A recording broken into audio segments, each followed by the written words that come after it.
Good evening everyone. उम्मीद करती हूँ सभी लोग बहुत बढ़िया तरीके से पढ़ रहे होंगे। और क्योंकि हरियाणा के एग्जाम बिल्कुल हमारे सर पर हैं, अब अगले महीने से आपके एग्जाम स्टार्ट होंगे और फिर एक सीरीज चलेगी एग्जाम्स की, तो ये तैयारी करना सबकी जिम्मेदारी भी है।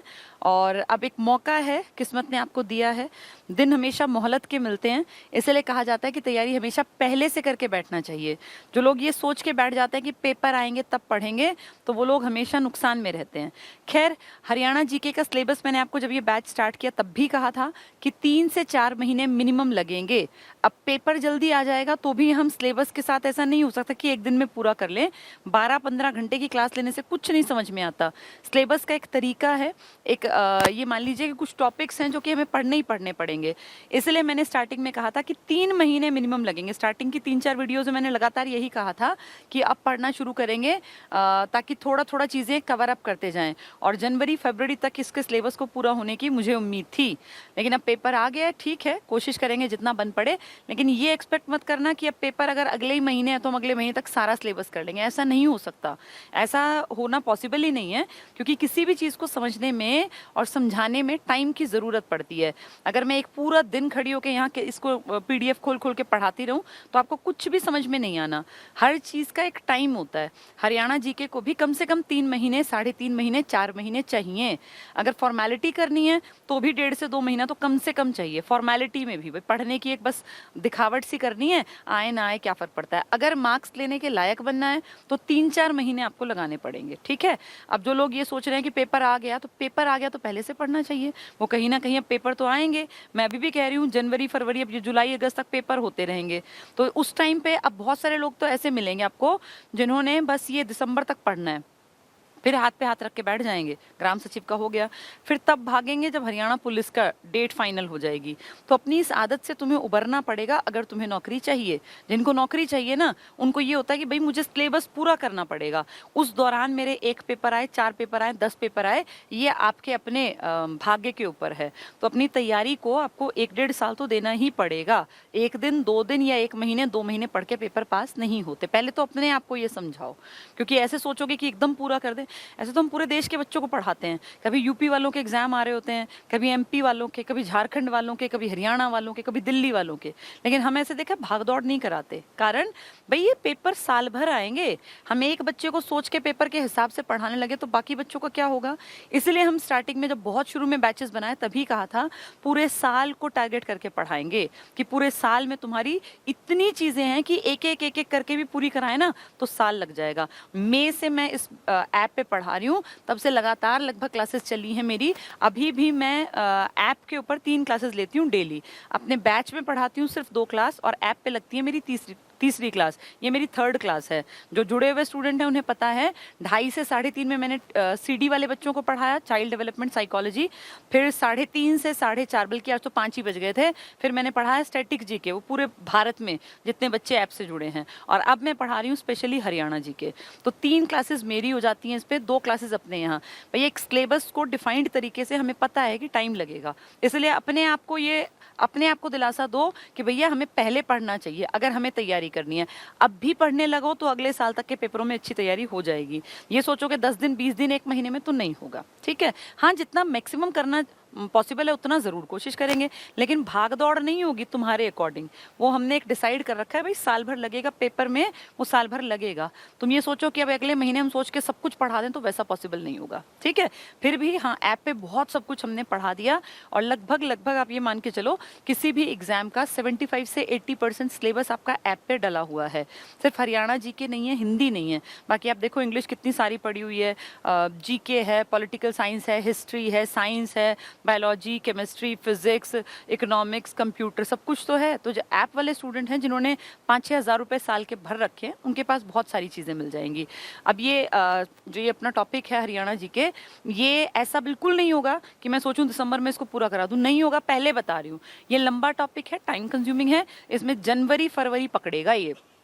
इस दौरान आपके जो पेपर आते हैं, जितना आप सीख सकते हैं मैक्सिमम सीख लीजिए, जितना हो सके पढ़ लीजिए। और अगर आपको टाइम मिल जाता है तो आप यूट्यूब पे भी, मैंने बहुत सारी क्लासेस ले रखी हैं हरियाणा जीके की, अलग अलग फोल्डर्स में डाली हुई हैं, वहाँ से भी पढ़ लीजिए। उससे क्या है, सारी चीज़ें मिक्स हो जाएंगी, दिमाग में एक समझ बन जाएगी कि हाँ इससे ये जुड़ा हुआ है। फिर सेल्फ स्टडी कीजिए। ये सोचोगे कि एक टीचर 1 महीने में करा दे, तो नहीं, वो बात नहीं बनती। और भागदौड़ कराने में मुझे तो कम से कम मज़ा नहीं आता कि बस फॉर्मेलिटी के लिए 1 दिन पढ़ा दूँ। आज तीसरा दिन दे रहे हैं हम पर्यटन को, आज पूरा होगा। अब पेपर को सोचूं तो मैं ये 10 मिनट में करा दूं, लेकिन मुझे लगता है हर एक शब्द का मतलब तुम्हें पता हो, हर चीज में से हम गो थ्रू करें, क्योंकि पेपर आएंगे जाएंगे, मौके बार बार मिलेंगे। तैयारी एक बार जम के कर लो, फिर अगला मौका नहीं खराब करना, ठीक है। तो अब मेरा टारगेट बिल्कुल नहीं है कि मैं दिसंबर तक इसको हर हाल में पूरा कराऊं, नहीं, मैं कराऊंगी। मैं आपको ऐसा पढ़ाऊंगी कि आपको ये, जब आप 5-6 महीने बाद आप देखोगे ना, तो आपको फील होगा कि हाँ हमारी कमांड बन गई। पेपर फिर आएंगे, ऐसा नहीं कि पेपर पहली और आखिरी बार हो रहे हैं। हम कितने सालों से देख रहे हैं, पेपर आते जाते ऐसे ही रहते हैं। पास वो होते हैं जो तैयारी अच्छी करते हैं। सब पढ़ा दिया मैंने आपको, सब कुछ पूरा करा दिया। ये पांडु पिंडारा, भद्रकाली, तो शाम के पंचतीर्थ, पुंडरीक सरोवर सन्निहित कंप्लीट हो चुका। सिखों वाला टॉपिक रहता है, जानबूझ के छुड़वाया हुआ है। ऐतिहासिक टीले ये मैंने करा दिए थे आपको, टीले भी सारे 5-6 टीले थे ये मेन। और फरमाना खास वाला प्रसिद्ध किले और स्तूप करा दिया, पलवल का किला, होडल की सराय, जल महल, चोर गुंबद और फिरोज शाह का महल, सब कंप्लीट करा दिया। जिलेवार पर्यटन स्थल मुझे लग रहा है, हाँ ये भी मैंने करा दिया। महेंद्रगढ़, कानौड़ ब्राह्मण बताया था ना, कर्ण झील बताया था, फिर बताया था पक्षियों के नाम पर हैं ये, बड़कल झील, शमा, सुल्तानपुर, ये लास्ट क्लास में करवा दिया। काला तीतर, एथनिक इंडिया, चकोर, ये कंप्लीट हो गया था। ये लिस्ट भी हमारी कंप्लीट थी यहाँ फतेहाबाद तक। अब हमें पढ़ना है अन्य महत्वपूर्ण तथ्य, कुरुक्षेत्र। कुछ छोटी छोटी सी चीज़ें, वैसे आज का टारगेट ये नहीं है, ये तो बस कंप्लीट करना है क्योंकि ये रिवीजन है पर्यटन स्थल की। आज का टॉपिक है राजनीति के ऊपर, आज बातचीत शुरू करते हैं क्योंकि राजनीति का टॉपिक बहुत इंपॉर्टेंट है और अगले महीने के पेपर में आएगा वो ज़रूर, ये भी ज़रूर आएगा। पहले वो टॉपिक करवा रही हूँ जो पेपर में आने के 100% चांसेस हैं, मतलब अभी तक कम से कम सरकार ने वैसे पेपर डिज़ाइन किए हैं। तो महत्वपूर्ण तथ्य पढ़ते हैं। कुरुक्षेत्र जो आपकी धर्म नगरी है, 360 तीर्थ स्थल हैं जहाँ पे 18 दिन तक आपका महाभारत का युद्ध चला था। यहाँ पेनोरमा एंड साइंस सेंटर है। पेनोरमा सेंटर कई बार एग्जाम में आया, कहाँ है पेनोरमा सेंटर, तो कुरुक्षेत्र में है। मेमोरियल ऑफ राजा फरीदकोट, ये नहीं पूछेंगे, नाभा हाउस पूछ भी सकते हैं। पशुपतिनाथ मंदिर शिवजी का है ये, और पशुपतिनाथ मंदिर, पत्थर मस्जिद, विश्वामित्र का टीला, ये पूछ सकते हैं। विश्वामित्र का टीला, ये टी पे बड़ी मात्रा आएगी, टीला पेहोवा में है कुरुक्षेत्र में। तो इसके 2 इंपॉर्टेंट है, पेनोरमा साइंस सेंटर कुरुक्षेत्र में है और विश्वामित्र का टीला भी कुरुक्षेत्र में है। वैसे टीले मैंने आपको अलग से पढ़ा भी रखे हैं। करनाल में क्या है, तरावड़ी सराय है। तरावड़ी आप जानते हैं तराइन का ही दूसरा नाम है, जहाँ तराइन की पहली और दूसरी लड़ाई लड़ी गई थी। तो तरावड़ी या तराइन एक ही चीज़ है। ओल्ड बादशाही ब्रिज है यहाँ। मीरा साहिब, ये इंपॉर्टेंट है। देखो सारी चीज़ें इंपॉर्टेंट नहीं होती, पर कुछ ऐसी होती हैं जो एग्जाम्स में कई बार देखी गई हैं। जैसे तरावड़ी, इसका युद्ध भी था, तराइन यही है इसलिए आ सकता है। मीरा साहिब का मकबरा, ये भी इंपॉर्टेंट है। गेटवे ऑफ ओल्ड मुगल सराय, मुगल पुल, नूरी दरगाह, सीता माता मंदिर, ये भी इंपॉर्टेंट है, सीता माता मंदिर। कनिष्क का स्तूप है और 9 होल्स वाला गोल्फ कोर्स है। आपको अपना गोल्फ कोर्स याद होगा ना, सबसे पहला अरावली गोल्फ कोर्स फरीदाबाद में, अमेरिका के एक डिजाइनर ने उसको डिजाइन किया था।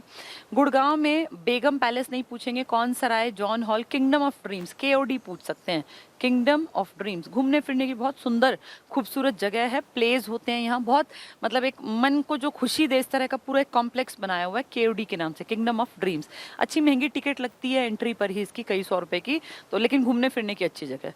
पंचकुला में नाहन कोठी है। नाड़ा साहिब गुरुद्वारा, तो गुरुद्वारा नाड़ा साहिब कहाँ है, पंचकुला में। गुरुद्वारा नाड़ा साहिब, ये पूछ सकते हैं नाड़ा साहिब। हिसार में ब्रिटिश पैलेस है। ब्लू बर्ड, ये ब्लू बर्ड भी एक जगह है। फ्लेमिंगो पक्षी का नाम है। ब्लैक बर्ड भी यहीं पर है। लाट की मस्जिद मैंने आपको बताया था, एक मस्जिद के बाहर ऐसे लाट पिलर खड़ी हुई है, तो उसको लाट की मस्जिद, गुजरी महल में। गुजरी महल ये रहा, ये भी आपको कहानी बताई थी। फिरोज शाह पैलेस, ये हिसार में है। जींद में एक बुद्ध का स्तूप है और किला जफरगढ़ है। जींद की मेन तो वो भैंस याद रखना, मुर्रा, और जींद में पांडु पिंडारा याद रखना। हरियाणा का पर्यटन चिन्ह क्या है, मोर। जहां भी हरियाणा गवर्नमेंट अपना साइन बनाती है हरियाणा टूरिज्म का, इनफैक्ट आप जो बुक भी पढ़ रहे होंगे ना, उसमें जैसे ही टूरिज्म की बात आएगी आप देखना, टूरिज्म के पास एक मोर ऐसे नाचता हुआ मोर, उसके पंख ऑलमोस्ट मुड़े हुए हैं उसके बिल्कुल सिर के पास, तो वो इसका सिंबल है। तो पर्यटन चिन्ह क्या है आपका, मोर। ठीक है। हरियाणा का पर्यटन नारा कम हॉलीडे विद अस, अपने हरियाणा सरकार ने जो बनाया है भाई पर्यटन के लिए कि आओ हमारे साथ छुट्टियां मनाओ, तो कम हॉलीडे विद अस। और हमारी सरकार लगातार पैसा लगा के अपने टूरिस्ट जो एरियाज हैं इनको डेवलप कर रही है, ताकि विदेशी जैसे दिल्ली में आते हैं करोड़ों रुपए का बिजनेस देते हैं, ऐसे हमारे यहाँ भी आए। यहाँ आएंगे तो जहाँ घूमेंगे वहाँ टिकट लेंगे, जहाँ खाएंगे वहाँ के लोगों को फायदा होगा, जहाँ पे वो स्टे करेंगे किसी होटल में तो पैसे दे के जाएंगे, और जब मार्केट घूमेंगे तो सामान भी खरीदेंगे। तो जितने ज्यादा विदेशी दिल्ली में आते हैं, दिल्ली का अरबों खरबों रुपए का बिजनेस है बहुत बड़ा, ऐसे ही हरियाणा का भी बन सकता है। इसीलिए हमारी सरकार ने कह दिया कम हॉलीडे विद अस, और इसका चिन्ह क्या बना दिया टूरिज्म का, मोर।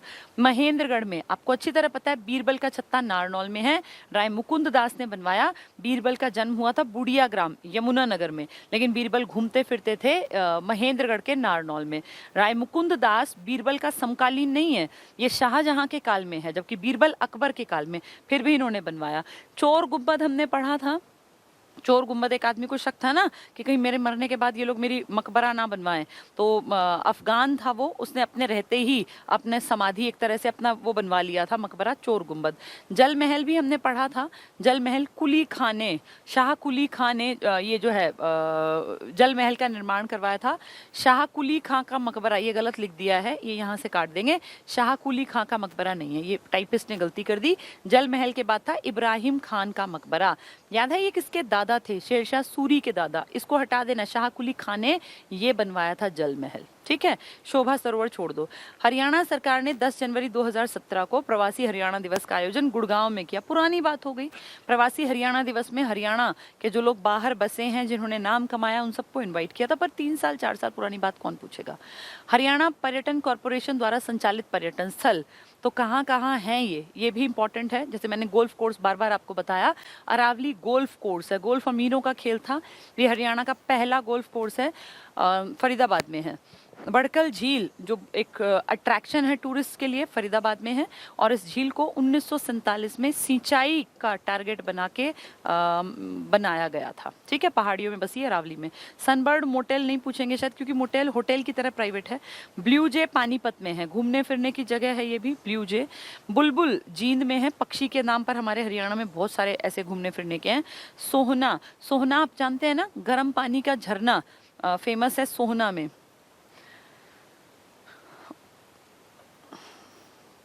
सोहना जो है आपका, इसका क्या फेमस है, गर्म पानी का झरना। और गर्म पानी का ओपीएस में नहीं है क्या ये आज? अच्छा, उसको ठीक कर दीजिए, एग्जिट।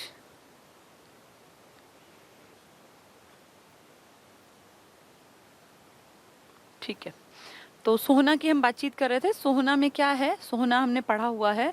आज आपने इसमें वो नहीं बनाया लिखने के लिए? अच्छा अच्छा अच्छा, कोई बात नहीं। चलिए, तो सोहना में क्या फेमस है बच्चों, गर्म पानी का झरना। और गर्म पानी का जो झरना है ना,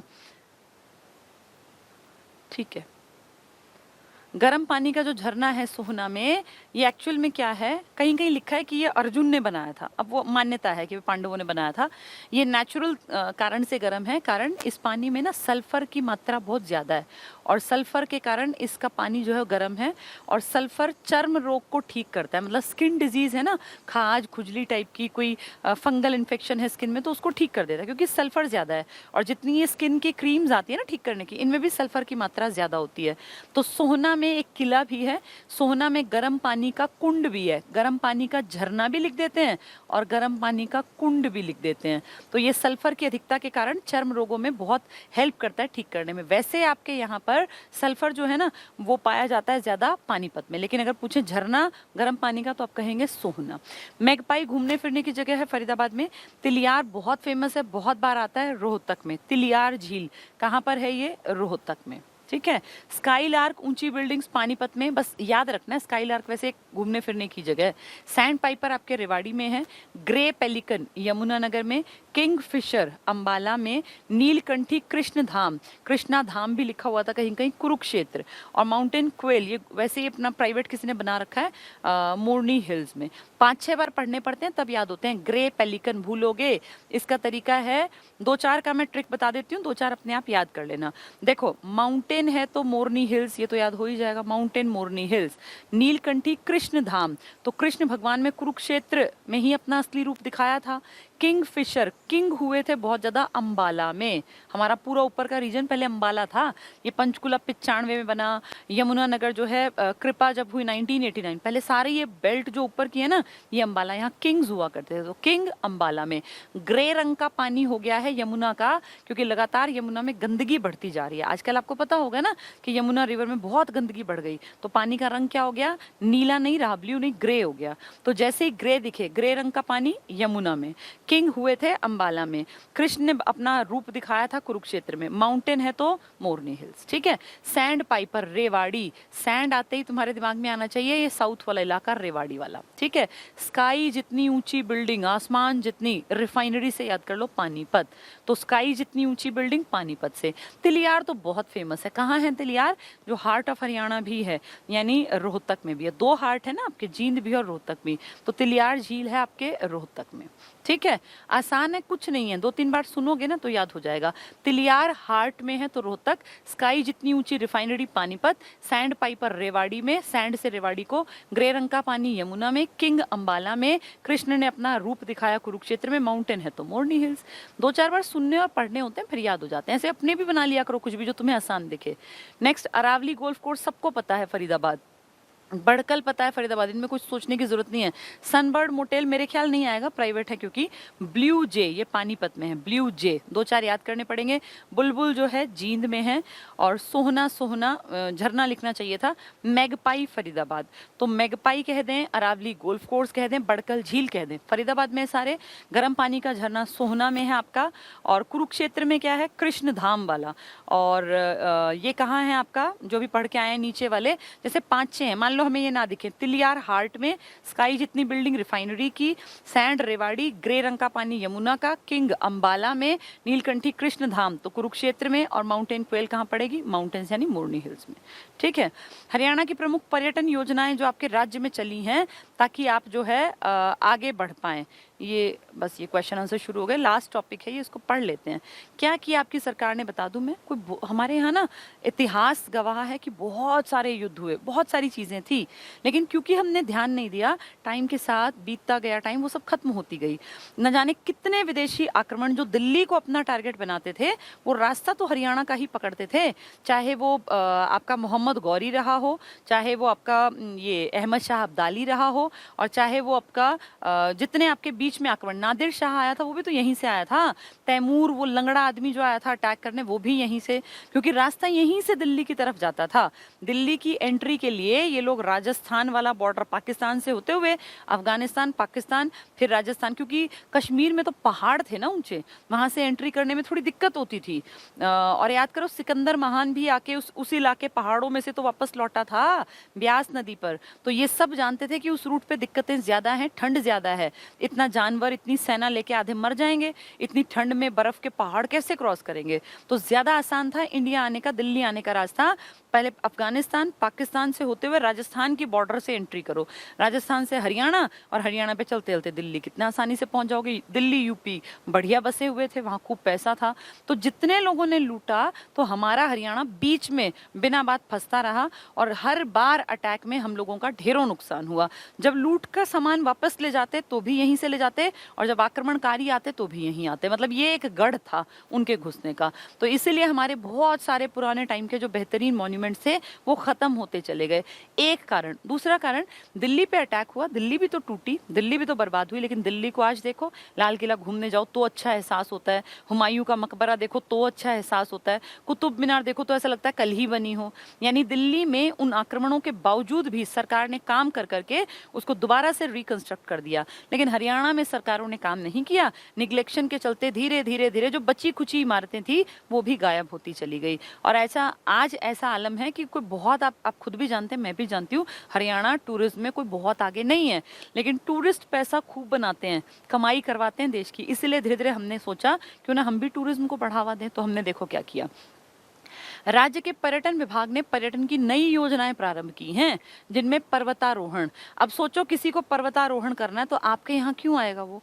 मेन अगर उसको मन कर रहा है, इच्छा कर रही है, तो वो जाएगा हिमाचल में, उत्तराखंड में। लेकिन ठीक है भैया, जितना है उतने की कोशिश कर लें। तो हमने भी पर्वतारोहण शुरू कर दिया। रिवर राफ्टिंग, आपके यहाँ कौन सी बड़ी नदी बहती है? रिवर राफ्टिंग कहाँ होती है? जहाँ रिवर्स बहुत भारी भरकम पानी वाली हो। जैसे आप जाते हैं ये हरिद्वार के ऊपर जब जाते हैं तभी तो रिवर राफ्टिंग के मजे हैं, लेकिन फिर भी चलो छोटे मोटे लेवल पे ही सही, नौका विहार, साइकिलिंग, पैरासेलिंग, ये सब हमने कोशिश की है करने की, ताकि लोग यहाँ अट्रैक्ट हो। संयुक्त उपक्रम के रूप में पर्यटन विकास की योजनाओं के अंतर्गत माधोगढ़ में हेरिटेज होटल। माधोगढ़ कहाँ है? राजा माधो सिंह ने बसाया था आपके महेंद्रगढ़ में।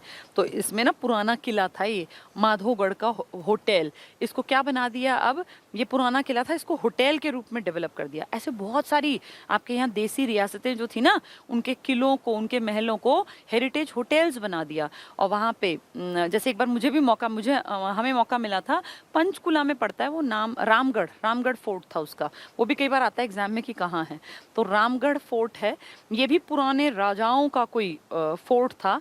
उन लोगों ने अब उनकी अगली पीढ़ी दर पीढ़ी बढ़ते गए, तो उस फोर्ट में थोड़ी रहेंगे, तो उन्होंने उस फोर्ट को एक रामगढ़ पैलेस बना दिया और ये होटल के रूप में विकसित कर दिया। ये इसलिए भी फेमस है क्योंकि कहते हैं रामगढ़ फोर्ट का दरवाजा सबसे बड़ा दरवाजा है किसी किले में लगा हुआ। जैसे वैसे तो बड़ा दरवाजा आपका ये फतेहपुर सीकरी वाला है, लेकिन वो किला नहीं है जहां वो लगा है। वो तो इस तरह से बना हुआ है कि वहां पे भाई लोग मस्जिद भी है और दरगाह भी है और चादर भी चढ़ाते हैं। रामगढ़ फोर्ट का दरवाजा बहुत ऊंचा है, इसका नाम भी कहते हैं Limca book of world record में लिखा हुआ है। तो रामगढ़ का जो होटल बना दिया ना, अब ये उनका पुश्तैनी घर था। तो इसमें क्या कर दिया, जैसे थोड़ा सा शाही तो होते ही थे कमरे, इन सब में थोड़े थोड़े अच्छे बेड डाल दिए, थोड़ी पुरानी दीवारें वो भारी भरकम पे कुछ पेंटिंग्स टांग दी, तो ऐसा फील हो कि आप सच में राजमहल में रुके हुए हैं, ऐसी फील लाने के लिए फिर इन्होंने क्या किया, जैसे हमें मौका मिला तो दिखाया गया कि उस टाइम पे राजाओं ने अपनी कैसे सुरंग अंदर ही अंदर अंडरग्राउंड खुदवा रखी थी। बताया 5 किलोमीटर अंदर ही अंदर ये खुदी हुई है। एक खास तरीके का गेट उसमें खुलता था, इतने जाले थे, इतना तो पॉसिबल जाना नहीं था, लेकिन हमने थोड़ा सा घुस के देखा तो एक आइडिया लगा कि जब कभी अटैक होते होंगे तो इस गेट को खोल के राजा की पत्नी, बच्चे, पूरा मेन परिवार वो भाग जाते होंगे और इस तरह शायद राजा अपनी जान बचाते होंगे। वहां अभी भी इस तरह का एक वो लगा हुआ था, पिंजरा टाइप का, बहुत बड़ा सा पिंजरा। तो हमने पूछा भाई ये क्या है, तो बोला इसमें राजा जो है ना, जब उसकी इच्छा होती बिल्कुल पैलेस के बीच में, तो वो इस पे बैठ के इसके ऊपर और चाय पिया करता था। मतलब वो देखने में ना कोई पक्षी का पिंजरा हो। तो राजा के अपने शौक थे। वहाँ उस टाइम की बहुत, मतलब आज से ये लगा लो लगभग 150-200 साल पुरानी कार भी खड़ी हुई थी। जब अंग्रेजों का राज था ना, तो उनके खानदान में कार ली होगी किसी ने, वो अभी भी खड़ी हुई थी। तो उस टाइम पे वो करोड़ों रुपए की जो संपत्ति है एज इट इज आज भी मेंटेन कर रहे हैं और पैसा कमा रहे हैं। अब वहाँ एक एक रात के रुकने का कोई 3,000 मांगता है, कोई 4,000, कोई 5,000, डिपेंड करता है रूम की क्वालिटी कैसी है। तो ये तुम्हें क्यों बता रही हूँ कि इसी तरह से हरियाणा डेवलप कर रहा है कि हमारे यहाँ लोग आके रहने लगे। तो ये हेरिटेज होटल कहाँ बना दिया है, ऐसे बहुत सारे हैं। माधोगढ़ जो महेंद्रगढ़ में है वहाँ भी, सोहना में गर्म पानी के झरने वाली जगह हेल्थ क्लब बना दिया, उचाना में मनोरंजन पार्क, एंटरटेनमेंट पार्क की सुविधाएं। तो ये इसलिए अट्रैक्ट कर रहे हैं कि घरों से भी लोग निकलें, हरियाणा के लोग भी निकलें, वो जाएं। हेल्थ पार्क कहाँ है, एंटरटेनमेंट पार्क कहाँ है, भाई इस तरह की सुविधाएं होंगी तो दुनिया बाहर निकलेगी तो खर्च करेगी तो फिर अपने आप मन करेगा कमाने का। यमुना नदी के किनारे कलेसर में पर्यटन केंद्र बनाया जा रहा है। कलेसर यमुनानगर में। हरियाणा में हाईवे पर्यटन में 43 पर्यटन परिसर हैं जो आपके नेशनल हाईवे के आसपास है। प्रतिवर्ष 63 लाख हमारे यहाँ लोग घूमने आते हैं। हाईवे टूरिज्म की संज्ञा दी जा रही है। ठीक है, नई पर्यटन नीति हमारी 2008 में आई थी, 12 साल पहले। इसमें क्या था, हरियाणा में पर्यटन को गति देने के लिए नई पर्यटन नीति घोषित की गई। प्रदेश को प्रमुख पर्यटन राज्य के रूप में स्थापित करने में भूमिका निभाएगी। अभी तक तो हुआ नहीं। इस पर्यटन नीति के अनुसार प्रदेश के सभी धार्मिक स्थलों पर, जैसे हरियाणा कोई घूमने आएगा ना तो धार्मिक के कारण आएगा, तो धार्मिक स्थलों पर पर्यटन संस्थागत सुविधाएं, जैसे जल होना चाहिए, भाई कोई आदमी घूमने आया तो वहाँ पानी पीने की सुविधा तो हो, खाने पीने की, ठहरने की, इस तरह की, बिजली होनी चाहिए, कनेक्शन होना चाहिए, रास्ता अच्छा होना चाहिए। तो इस इस सब में कोई स्टैंडर्ड होना चाहिए। इसके अलावा सरकार ने क्या किया, निजी क्षेत्रों को भी भागीदारी दे दी। अब ये दिल्ली का लाल किला इतना सुंदर कैसे बना दिया, निजी क्षेत्र को सौंप रखा है कामकाज। ऐसे ही लोटस टेम्पल, ऐसे ही कुतुब मीनार, तो निजी क्षेत्र वाले क्या है, अमीर आदमी है, पैसा लगा देते हैं, फिर लोगों से निकाल लेते हैं। मुख्यमंत्री की अध्यक्षता में, कोई पूछेगा तुमसे एग्जाम में कि कौन अध्यक्ष है पर्यटन विकास परिषद का, तो तुम्हें टिक करना है सीएम। जो पर्यटन विकास परिषद है ना, ताकि आपके राज्य में लोग घूमने आए, टूरिज्म को बढ़ावा मिले, इसका हेड है सीएम। ये इंपॉर्टेंट है, पूछ लेते हैं। का गठन किया गया, राज्य के वित्त मंत्री, पर्यटन मंत्री, संबद्ध क्षेत्रों के अन्य मंत्री, ये सब शामिल हैं। तो पर्यटन विकास परिषद का अध्यक्ष है आपका सीएम। होटल्स के प्रतिनिधि हैं पर्यटन क्षेत्र के 2 विशेषज्ञ। पर्यटन को विभिन्न क्षेत्रों में विकसित करने की सरकार की प्राथमिकता है, ताकि नए रोजगार मिल सकें। अब जैसे पर्यटक आएंगे घूमने, तो वो आसपास उनको कहीं पे बाहर जाने के लिए कैब भी चाहिए। अब वो घूमेंगे तो मार्केट में उनको और भी सुविधाएं चाहिए। मार्केट में शॉप्स खुलेंगी, खाने पीने की, कहीं कंबल की, कहीं तकियों की, तो अलग अलग तरह की चीज़ें होती है ना। हरिद्वार आप जाते हैं तो आप देखो कितने लोगों का छोटा बिजनेस खोला हुआ है लोगों ने। कहीं चाय पकौड़े मिल रहे हैं, कहीं कचौड़ी का स्टॉल लगा लिया, कहीं पे जो है दही भल्ले बिक रहे हैं, कहीं पे चादर तौलिए टंगे हुए हैं, कहीं कपड़े टंगे हुए हैं, कहीं छाता के, कितने सारे बिजनेस डेवलप होते हैं इस तरह टूरिज्म के आने से। तो ये भी कह रहे हैं इस तरह से नए रोजगार जो है उनका सृजन होगा। इसके लिए पर्यटन विभाग द्वारा उचित क्षेत्रों का चुनाव किया जा रहा है। ठीक है, तो अब उम्मीद है तुम्हें समझ में आ गया होगा। ये टॉपिक हमने पूरा कर लिया। इसमें से एक टॉपिक छूट गया है बस, कौन सा, सिखों का। वो जिस दिन मैं गुरुद्वारे पढ़ाऊंगी ना, तब उसमें कवर कराऊंगी। गुरुद्वारे अलग से एक टॉपिक है, धार्मिक स्थलों का। चलिए अब हम बातचीत करते हैं, इसको हटाते हैं। अब हम लोग पहुंचते हैं हाँ, उसको पॉलिटिकल, राजनीतिक और प्रशासनिक संरचना, इसको पढ़ने से पहले थोड़ा सा इंट्रोडक्शन जरूरी है। आप जिस हरियाणा में, ये टॉपिक हमारा लगभग कंप्लीट हो गया। ठीक है, पर्यटन में अब जो सिखों वाला रह गया ना, वो गुरुद्वारे का एक अलग से टॉपिक है, उसमें सारे गुरुद्वारे हैं, वहाँ पढ़ाऊंगी। इसमें तो 5-6 दिए हैं, वहाँ कंप्लीट है। बस ये रिवीजन के लिए मैंने जगह जगह चीज़ें रिपीट कर रखी हैं, ताकि आप बार बार पढ़ सकें। चलिए आज हम बात करते हैं हरियाणा की राजनीति की क्या हालत है। हरियाणा की राजनीति बहुत ध्यान से समझना। आज जो टॉपिक शुरू कर रही हूँ, अगले 2-3 दिन तक ये टॉपिक तुम्हें तब समझ में आएगा जब आज का बेस क्लियर होगा। हरियाणा के पॉलिटिकल इश्यूज क्या कुछ है आपके हरियाणा में, कैसे आपका पूरा सिस्टम रन होता है, तो ध्यान से सुनेंगे और समझेंगे। हम अच्छी तरह जानते हैं कि 15 अगस्त को 1947 को भारत आज़ाद हुआ। उस टाइम हम लोग पंजाब का हिस्सा थे, तो हमारा नाम पंजाब था।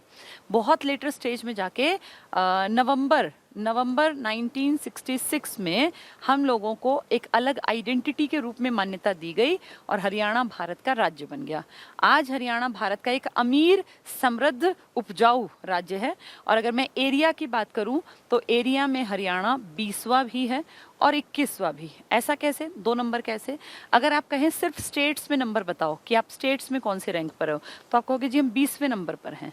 और अगर वो पूछे स्टेट यूटी सब मिला के बताओ, तो आप कहोगे अगर हम स्टेट प्लस यूटी भी कर लें तो हम 21वें हैं, क्योंकि हमसे बड़ा सिर्फ एक यूटी है और उसका नाम है लद्दाख। लद्दाख का एरिया हमसे बड़ा है। हमारा कितना एरिया है?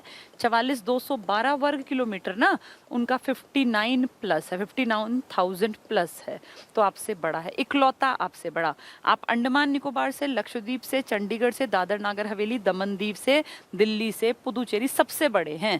लेकिन आपसे एक बड़ा है, कौन से वाला? जो अभी बना था, लद्दाख। पहले तो ये यूटी थोड़ी था, पहले तो राज्य था। आपसे कश्मीर छोटा है, लेकिन लद्दाख का एरिया आपसे बड़ा है। तो अगर यूटी और स्टेट्स की काउंटिंग करेंगे तो आप 21वें हैं, और अगर कहें सिर्फ स्टेट्स में बता दो तो आप 20वें। इसलिए गलत कोई सा नहीं है, क्वेश्चन की भाषा से आंसर बताना। ठीक है, एरिया में ये रैंक है आपका। हरियाणा इतना बड़ा इलाका, बड़ा इन द सेंस वैसे कोई बहुत बड़ा नहीं है, लेकिन ठीक है, 44,212 भी कुछ तो मिला हुआ है। गोवा को देखना जरा, दिल्ली को देखना, चंडीगढ़ को देखना, तो उनसे तो हम बहुत बेहतर हैं एरिया में। अब हमारा जो हरियाणा है, इसका डिवीजन कर दिया। कितने मंडल में? आप अच्छी तरह जानते हैं, 6 मंडल। कौन से 6 मंडल हैं ये? घर के एफ, घर के एफ।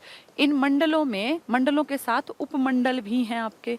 कितने उपमंडल हैं आपके? 72। जैसे पेपर में आती हैं ये चीजें, 72 हैं। पहला पॉइंट, 6 मंडल। दूसरा, उपमंडल 72। तीसरा, आपके यहाँ कोई पूछ ले हरियाणा में कि कितनी तहसील हैं, तहसील, तहसील कितनी है आपकी? रेवेन्यू इकट्ठा करने वाली तहसील, तो आप कहेंगे जी तहसील हैं 93। और आपके यहाँ कितनी उप तहसील हैं हरियाणा में, क्योंकि हर एक ज़िले में उप तहसील भी हैं तहसील के अलावा, तो आप कहेंगे जी 50। पहले 47 से ना बढ़ गई है। इसके बाद वो पूछ लें कि आपके यहाँ गाँव कितने हैं, गाँव टोटल गाँव तो कितने हैं 6848। और पूछ लें इनमें से आपके यहाँ पे जो गांव हैं 6000 प्लस हैं, इसमें से ग्राम पंचायत कितनों के पास है, तो आप कहेंगे 62 के पास। ये मैं वैसे गांव में सब आंकड़े दोबारा भी कराऊंगी, अभी सिर्फ एक आइडिया दे रही हूँ, राजनीति इन सबसे प्रभावित होती है इसके लिए। ठीक है, अब आगे बढ़ते हैं। आपका हरियाणा जो है यहाँ पे सबसे ताकतवर, सबसे पहली बड़ी पोस्ट को आप कहते हैं वो हमारा हरियाणा का राज्यपाल है जी। आपका अभी जो राज्यपाल है, कौन है वो राज्यपाल, सत्यदेव नारायण आर्य, यही है ना आपके प्रेजेंट के राज्यपाल।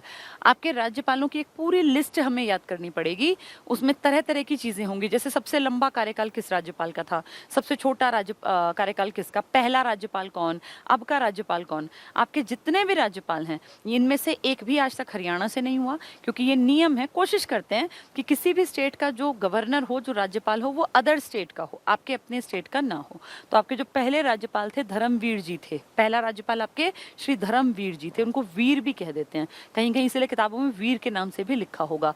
ये है आपके हरियाणा का मुखिया, लेकिन असलियत ये है कि ये सिर्फ वो काम करता है जैसा आपका सीएम चाहता है। यानी आपके दूसरे बड़े आदमी जो आपके राज्य में हैं वो है सीएम, जिसको आप कहते हैं ये हमारे मुख्यमंत्री हैं। आपके मुख्यमंत्री आज की जो स्टेज है आपकी, तो मुख्यमंत्री किस चीज के हेड होंगे, आपकी विधानसभा के भी तो हेड होंगे ना ये, क्योंकि आपके राज्य में सिर्फ एक सदन है, आपके 2 सदन नहीं है, एक सदनीय यूनिकैमरल हैं आप, यूनिकैमरल। बाई कैमरल क्या होता है, जहां 2 सदन, जैसे यूपी है विधानसभा प्लस विधान परिषद, आपके यहाँ सिर्फ विधानसभा है, तो आप एक सदनीय व्यवस्था का अंग हैं। और आपके यहाँ 90 सीटें हैं एमएलएज की। उन 90 सीटों पे बहुत सारी पार्टी अपने अपने कैंडिडेट चुनाव में खड़े करती हैं, उनमें से जो जीतता है, जिस पार्टी की सबसे ज्यादा सीटें आती हैं, वही आपके राज्य में सीएम, उसी का नेता सीएम बनता है। फॉर एग्जाम्पल आपकी अभी जो विधानसभा चल रही है, कौन से नंबर की विधानसभा है ये प्रेजेंट में जो चल रही है 14th नंबर की विधानसभा है। ये सेम नंबर आपके राष्ट्रपति का भी है, आपका राष्ट्रपति भी 14वां है, जो बैठे ना रामनाथ कोविंद जी 14वें नंबर के हैं। आपका उपराष्ट्रपति 13वां है, यानी जो आपके ये है वेंकैया नायडू, ये 13वें उपराष्ट्रपति हैं। राष्ट्रपति 14वां है। जितने नंबर का राष्ट्रपति है उतनी आपकी राज्य की विधानसभा। सबके राज्यों की विधानसभाओं के नंबर अलग अलग होते हैं, कहीं 10वीं है, कहीं 12वीं है, कहीं 18वीं भी होगी, डिपेंड करता है ना कितनी बार बनी वो। तो आपके यहाँ 14वीं विधानसभा, जिसका की नेता कौन है, आपका सीएम। और आपके सीएम का मतलब है आपकी उसकी पार्टी को सीटें अच्छी मिली होंगी। आपके 2019 के इलेक्शन में सबसे बढ़िया रिजल्ट बीजेपी ने दिखाया, जो नारा दे रहे थे अब की बार 75 पार। पता है नारा क्यों दे रहे थे? क्योंकि आपके इतिहास में 1966 से आपका इतिहास है, आज तक कभी 75 से ऊपर किसी की सीट गई ही नहीं थी। आपके यहाँ सबसे ज्यादा जो सीटें गई हैं आज तक 1977 में, हरियाणा बने हुए सिर्फ 11 साल हुए थे, जनता पार्टी की सरकार बनी थी, और उस टाइम पर आपकी सीटें जो थी ना वो 75 थी। आज तक इसको कोई बीट नहीं कर पाया। तो इसलिए बीजेपी का स्लोगन था कि अब की बार 75 पार की, जो अब तक हिस्ट्री में लिखा है कि भाई सबसे ज्यादा जो सीटें उठाई थी जनता पार्टी ने 1977 के इलेक्शन में, इसको हमें बीट करना है। लेकिन ऐसा हो नहीं पाया, क्योंकि एचएसएससी ने ऐसा पेपर बनाया कि सरकार की धज्जियां उड़ गई। और ये तो बहुत बड़ी बात है कि ये जीत गए, नहीं तो ऐसा भी हो सकता था कि ये 40 भी ना उठा पाते। जितनी मिल गई ना, इतने की उम्मीद नहीं थी, क्योंकि सारा जो नौजवान वर्ग था वो एंटी गवर्नमेंट था, सब सरकार के खिलाफ थे। ये सितंबर में पेपर हुआ था और अक्टूबर में इनके इलेक्शन थे, और लोगों के मन में एक भड़ास थी। कई लड़के तो मारे भी तो गए थे, कई घरों के दिए बुझे इस पेपर के चक्कर में, जो ये क्लर्क का पेपर था। क्योंकि कई लड़के बाइक पे, इतना बुरा हाल ट्रेन का, बसों का, कई लोग तो पहुंच ही नहीं पाए अपने टारगेट पे, इतनी दूर दूर उठा के उनको पटक दिया पेपर देने के लिए, बुरा हाल मचा दिया सरकार ने। इसीलिए सरकार इतनी, कहाँ 75 पार, सच में भी लग रहा था हमें भी कि हो सकता है सरकार 90 की 90 ले जाए। उस टाइम देश की हालत ऐसी थी, आपके राज्य की भी। लेकिन उस पेपर ने, एक पेपर ने सरकार की जड़ें हिला दी। और आज भी देख लो, आपका सीएम इस बात को फील करता है। इसलिए जगह जगह देखना सीएम जो है ना, नौजवानों की, रोजगारों की, इस तरह की बातें करते हैं। क्या कहते हैं कि देखो हमने बिना खर्ची, बिना पर्ची के लोगों को लगवाया। अभी आप देखो आयु सीमा में छूट दे दी, इस बार के सत्र में बोल रहे रहे थे ना कि हमने आयु सीमा में छूट दे दी, ये सब चीजें आप फील करो, सरकारें पहले कभी ऐसा नहीं करती थी। जो लोग ग्रुप डी में लगे ना, उनके घर सीएम के नाम से लेटर आए, सीएम के साइन और सीएम की मोहर के साथ, कि भाई हमें बड़ा हर्ष हो रहा है कि आप, पहले हमारे टाइम में जब हम लोग पढ़ते थे तो कोई कितना ही बड़ा अफसर बन जाए सीएम पूछे भी ना, और आज आपके राज्य का सीएम ग्रुप डी में लगे बच्चों के घर लेटर भेजता है, ऑफिशियल लेटर आया इसका हरियाणा सरकार का। तो आप ये देखो, सरकार इस चीज को फील करती है, तभी तो ऐसा करती है कि लोगों ने उसको अंदर तक हिला दिया, नौजवानों ने, जब पेपर इतना घटिया बनाया। जनता पार्टी के इसको ये था ना भैया घमंड है, 75 तक आज तक किसी की नहीं आई, और जनता पार्टी की आई, इसीलिए आंकड़ा कहा था अब की बार 75 पार, लेकिन सिमट गई थी महज 40 सीटों पर। और वो तो कांग्रेस थोड़ा सा लेट कर गई। अगर कांग्रेस पहले प्रचार प्रसार कर देती ना 2019 में, तो 100% हुड्डा 31 सीटों पे नहीं अटकते, 40 को तो बराबरी पे ले जाते कम से कम। हो सकता है आपके राज्य में कांग्रेस सरकार आ जाती तो कांग्रेस 31 पे रह गई। वो कहीं ना कहीं प्रचार प्रसार में तेजी की कमी, लास्ट मोमेंट तक भी नहीं पता था कि हुड्डा जी को सीट मिलने वाली है, नहीं तो अगर पहले से प्रचार प्रसार कर देते तो 31 तक पहुंच गए तो 40 भी कवर कर सकते थे। फिर एक आपकी जेजेपी प्लस हो गई, इसके साथ 10 सीटें लेकर, है ना। जननायक जनता पार्टी, आपके यहाँ स्वतंत्र उम्मीदवार, स्वतंत्र को इंडिपेंडेंट बोलते हैं, IND लिख देते हैं, इंडिया जैसा इंडिपेंडेंट, 7 ये जीते। और ओपोजिशन में कांग्रेस ही है इस बार, और जो 2 थे, एक इनेलो वाला था और एक और था ना, तो ये कितनी हुई, 40, 50, 60, 70, 80, 87, 88, 2 सीटें अलग हैं। 2 में एक तो आपका इनेलो वाले हैं, वो चौटाला के वो, और एक और है, एक और का मुझे नाम नहीं ध्यान आ रहा। तो ये टोटल आंकड़ा हो तो गया पुराना, लेकिन एक आइडिया सा रखें तो ठीक है, पेपर में क्या पता क्या पूछ ले। अब आते हैं आपकी विधानसभा, 14वीं विधानसभा, जिसमें कि विधानसभा को संभालने वाला हर विधानसभा में एक अध्यक्ष बना दिया जाता है। ज्ञानचंद जी है ना आपके इस बार, तो अध्यक्ष बना दिया जाता है। अगर ये प्रेजेंट ना हो तो उपाध्यक्ष इसका काम कर लेता है, ठीक है। तो हरियाणा इस तरह से चल रहा है कि सबसे ऊपर तो राज्यपाल हैं, जिनकी नियुक्ति आपका राष्ट्रपति करता है, जो शपथ लेते हैं आपके यहाँ के हाई कोर्ट में आके, और हाई कोर्ट के चीफ जस्टिस के सामने। जो भी हरियाणा हाई कोर्ट में चीफ जस्टिस होगा, राज्यपाल दिल्ली से राष्ट्रपति से लेटर लाएगा और फिर शपथ आके लेगा हमारे राज्य में। वैसे राज्यपाल का कार्यकाल राष्ट्रपति के प्रसाद पर्यंत है, जब तक वो चाहे तब तक रह सकता है, लेकिन लिखित में अगर देखते हैं, कोशिश करते हैं तो 5 साल तक इसका कार्यकाल रखा जाता है, ठीक है। तो नंबर 1 तो राज्यपाल हुआ, सेकंड नंबर पे आपका सीएम हुआ, मुख्यमंत्री हुआ। सीएम कहाँ का नेता है, विधानसभा का, क्योंकि एक ही सभा है आपके पास, एक सदनीय 90 है। जब आपका राज्य बना था ना 1966 में नवंबर में, तो उस टाइम आपके पास सदस्य जो थे ना पंजाब से अलग होके आए थे, तो 54 सदस्य आ गए थे। फिर इसके कुछ महीनों के अंदर अंदर मार्च 1967 में आपके राज्य में इलेक्शन हुए, और वो इलेक्शन हुए थे 81 सीट्स पर। तो देखो, जब मेंबर अलग हुए तो 54 थे, फिर जब इलेक्शन हुए तो 81 थे। इसके बाद आपके राज्य में पहली बार जनगणना हुई, किसी को पता ही नहीं था हरियाणा में कितने आदमी है, कितने टोटल जनसंख्या। 1971 में आपकी जनगणना हुई, और उसके बेसिस पर 1977 में आपके राज्य की सीटें 90 कर दी, और आज तक 90 ही हैं, और 2026 तक ये 90 ही रहेंगी। 26 के बाद जनसंख्या बढ़ रही है, तो हो सकता है कुछ चेंजेस कर दे, ठीक है। तो आपके देखो 3 चीजें याद रखना, पहले 54 थी, सीटें नहीं थी, आदमी अलग हुए, फिर 81 पे इलेक्शन कर लिए 2-3 महीने बाद, ये मार्च की बात है, ये नवंबर की बात है, तो 2-3 महीने बाद इलेक्शन कर लिए 81 सीटों पर, और फिर उसके कुछ साल बाद जनगणना हुई हरियाणा की पहली 71 में, और फिर सीटें बढ़कर कितनी हो गई, 77 में 90, ठीक है। चलिए थोड़े थोड़े अब आंकड़ों के साथ साथ पढ़ना स्टार्ट करते हैं, हल्का हल्का सा, ताकि समझ बनने शुरू हो जाए। तो हरियाणा के बारे में पढ़ेंगे, इनकी तहसील वहसील सब चीज़ें आपको समझ में आ जाएंगी। अब देखो, ये सब मैंने आपको समझाया हुआ है पहले, कुछ नया नहीं है, पर जैसे एक टॉपिक कवर हो जाता है ना, तो सेटिस्फेक्शन होती है कि चलो टॉपिक मैंने पढ़ लिया या मैंने पढ़ा दिया। तो हरियाणा की राजनीतिक और प्रशासनिक संरचना, हरियाणा की राजनीति का ये पहला टॉपिक है। अब तक मैंने आपको हरियाणा की एक अंडरस्टैंडिंग बनाने की कोशिश की, 18-19 लेक्चर्स में हमने एक बेस को समझा। अब उस बेस पे राजनीति कैसे होती है, कैसे काम करती हैं, पार्टीज कैसे काम करती हैं, पंचायती राज कैसे काम करता है, जिला परिषद कैसे काम करती है, आपके MLA MP या आपके हाई कोर्ट में जो बैठे हैं जजेस, ये कैसे काम करते हैं, इसकी समझ पैदा करना जरूरी है। अब आपको बेस पता है कि हरियाणा उद्योगों में नंबर 1 है, उद्योगों में मतलब लगातार बढ़ रहा है। हरियाणा की उपजाऊ मिट्टी है, यहाँ खेती बाड़ी, तो इसलिए फूड पार्क्स यहाँ हैं। यहाँ लगातार SEZ स्पेशल इकोनॉमिक जोन्स पे काम हो रहा है। यहाँ टेक्नोलॉजी की बात करें तो अपना गुड़गांव देश में नंबर 1 है। यहाँ फरीदाबाद को देखें तो उद्योग धंधों का भंडार फरीदाबाद में है।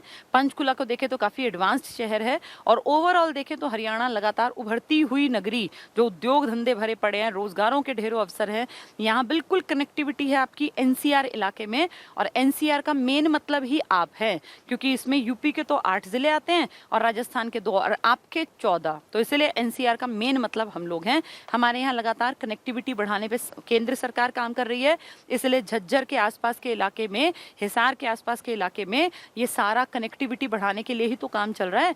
जो कह रहे हैं कि इंदिरा गांधी इंटरनेशनल एयरपोर्ट की भीड़ को कम करने के लिए हवाई जहाज उतारने के लिए हिसार में काम करेंगे, और सरकार उसके ऊपर काम करने लग गई है। पता भी होगा आपको, पिछले साल पहला वो उड़ाया था। इसके बाद जो झज्जर का इलाका है, इसको कह रहे हैं दिल्ली के द्वारका की मेट्रो से कनेक्ट कर देंगे ताकि कनेक्टिविटी अच्छी बनी रहे। तो हरियाणा के ऊपर लगातार भारत सरकार की भी नजर है, और हमारी हरियाणा सरकार तो कर ही रही है काम। उसी को समझने के लिए अब आगे समझते हैं, ठीक है। एक बेस आपका तैयार है, अब आप इनको बहुत जल्दी पकड़ोगे इन टॉपिक्स को। तो हरियाणा की राजनीतिक और प्रशासनिक संरचना। भारत की स्वतंत्रता के समय हरियाणा पंजाब प्रांत का एक भाग था। आज़ादी से पहले कई बार डिमांड उठी, देखो मैंने तुम्हें पढ़ाया था 1928, 1932 कि भाई हरियाणा को अलग कर दो, पंजाब से अलग कर दो, दिल्ली में मिला दो, याद है। पीरजादा मोहम्मद हुसैन ने कहा, फिर आर्य समाज ने विरोध किया, जनसंघ पार्टी ने विरोध किया, लेकिन बहुत लोग कह रहे थे कि हाँ ऐसा कर दो। चलो आगे देखते हैं। सितंबर 1966 में जेसी शाह तुम्हें पता है, शाह आयोग अपने हरियाणा वाले, पंजाब पुनर्गठन आयोग नाम है क्योंकि तब तक हम तो थे नहीं।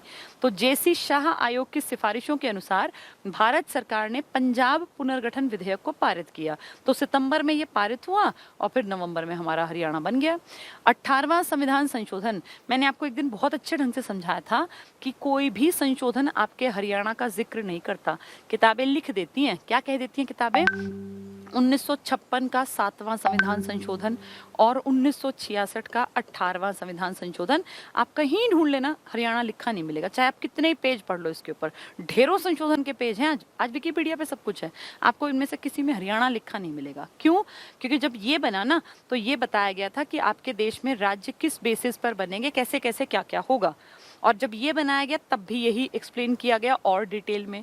तो जब हम बने हैं, हरियाणा बना है, तो 18वां संविधान संशोधन था, और जो पहले बन गए थे ना 14 राज्य बने थे, 6 यूटी, तब ये वाला था। इसलिए कह देते हैं क्योंकि ये राज्य को बनाने से संबंधित संविधान संशोधन है, इनमें से कोई सा हरियाणा राज्य का नाम नहीं कहता। तो एक मिलेगा, दोनों मिल जाएं तो फिर 18वें के साथ चले जाना, ठीक है।